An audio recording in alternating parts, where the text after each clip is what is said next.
কুষ্টিয়া দৌলতপুর বিএনপির কর্মী সমাবেশ অনুষ্ঠিত হয়েছে। শনিবার বিকেলে উপজেলা খলিশাকুণ্ডী ইউনিয়ন বিএনপি ও অঙ্গ সংগঠনের আয়োজনে খলিশাকুণ্ডী হাই স্কুল মাঠে এই সমাবেশ অনুষ্ঠিত হয়।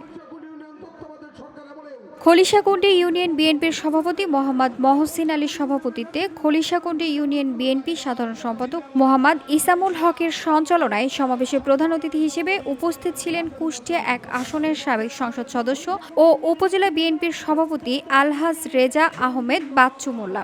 বিশেষ অতিথি ছিলেন উপজেলা বিএনপির সাধারণ সম্পাদক আলহাজ মোহাম্মদ বেল্লাল হোসেন।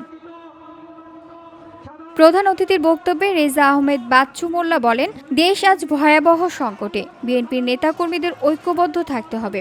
অন্যায়ের বিরুদ্ধে রাজপথেই হবে চূড়ান্ত জবাব। কর্মী সমাবেশ অঙ্গ ও সহযোগী সংগঠনের নেতাকর্মীরা উপস্থিত ছিলেন। VOD Bangla news desk.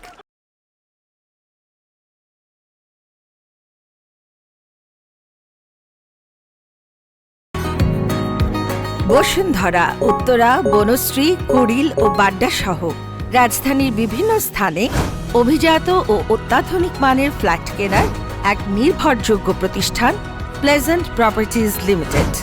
তাই আপনার স্বপ্নের আবাসনের জন্য আজই যোগাযোগ করুন। Pleasant properties limited, where destiny matches eventually.